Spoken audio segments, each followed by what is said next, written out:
Come on, San Antonio Spurs fans. I know this thought has crossed your mind on at least one occasion. I don't ever slow up, no I don't take I got no love for the fakeness. If you wanna play tough and wanna hate this, I'll always show up and make a statement. What is up, San Antonio Spurs fans? Welcome to TSR Sports. Haven't done a Spurs video in a couple days, and I wanted to talk to you about some stuff we've talked about on the channel, some stuff that I'm sure you're aware of, maybe some things that you're not aware of in regards to the San Antonio Spurs and what's the resemblance in this year's draft to a previous draft. Well, I'm going to drop a comment down below. Can lightning strike Spurs fans? Can it happen again?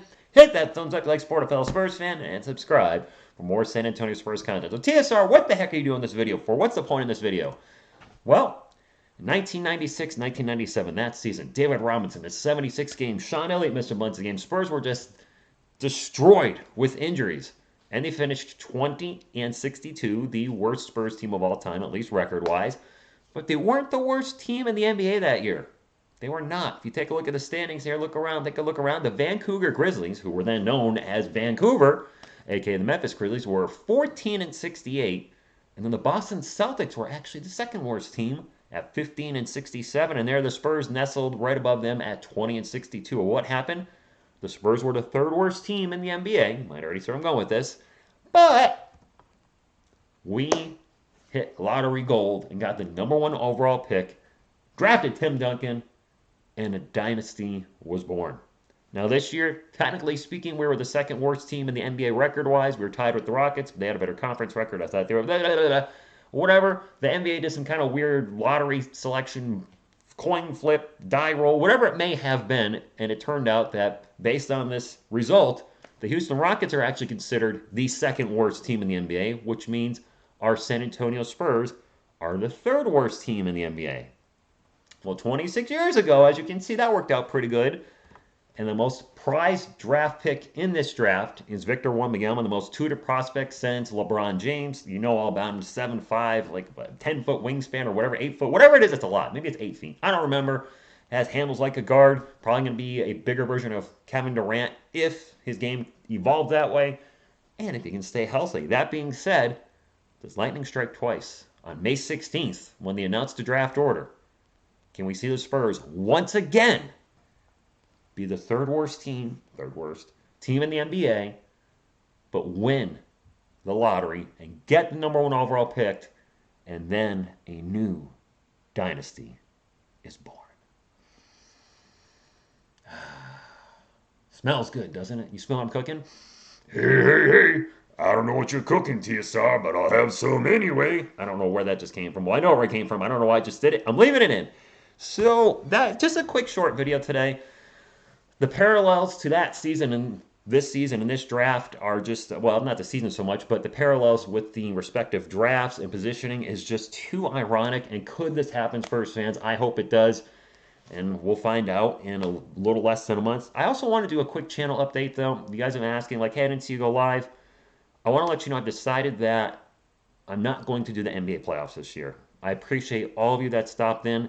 That being said, I cannot commit to multiple series and going live every day and going live 15 to 30 minutes early, which a lot of channels are doing. I honestly cannot compete with that. And one of my subscribers, you know who you are if you're watching, mentioned that to draw viewers, get new viewers, you got to be live every day. And I remembered when I started this channel in 2019, I was going live every day, doing a lot of double headers, and that's how my channel grew. I just can't do that now.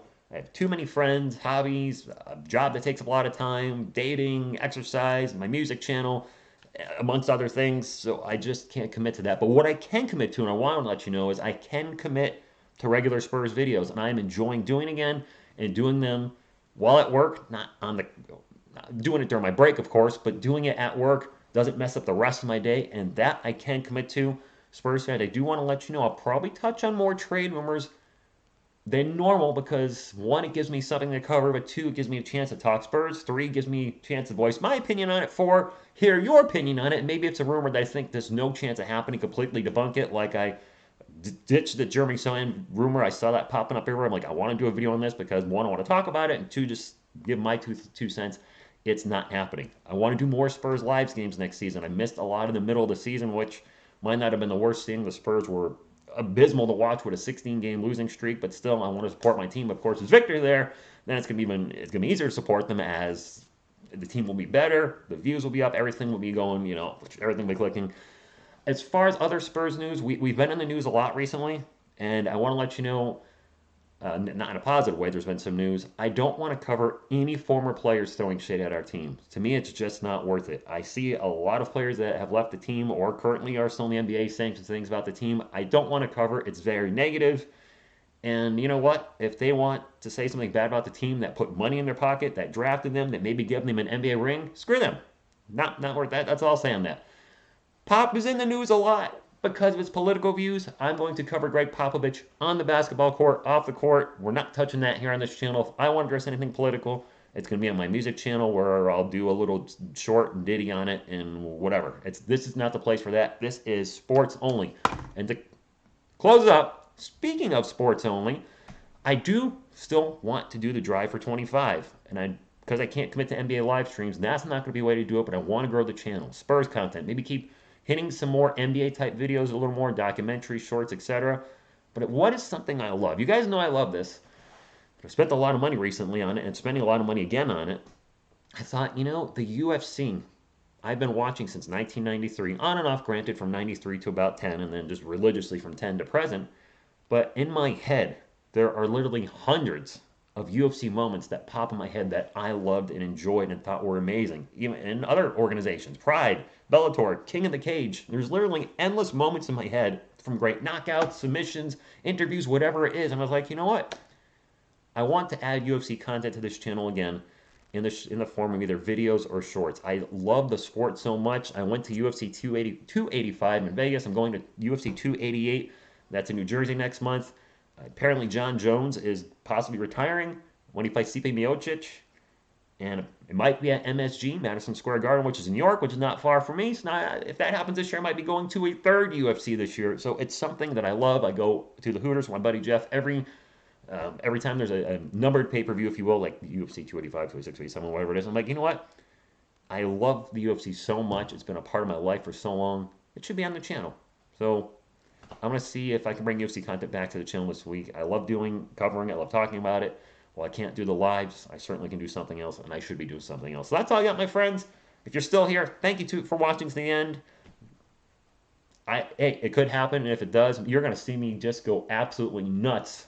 I think for when I cover the live NBA lottery results, I'm going to have my camera pushed away. So I might even have it far away, so if the Spurs get the number one overall pick, I got to imagine I'm going to jump out of my chair. I'm going to be screaming, running around, going nuts. And if the camera's right in front of me on my computer, I can't do that. And I want to celebrate good times. Come on. If we get the number one overall pick. Be happy with number two. Everything else, I'm just going to cry. All right. Anyway, that's all I got, Spurs fans. Hope you have a great weekend. Thank you for tuning in. And as always, go Spurs, go!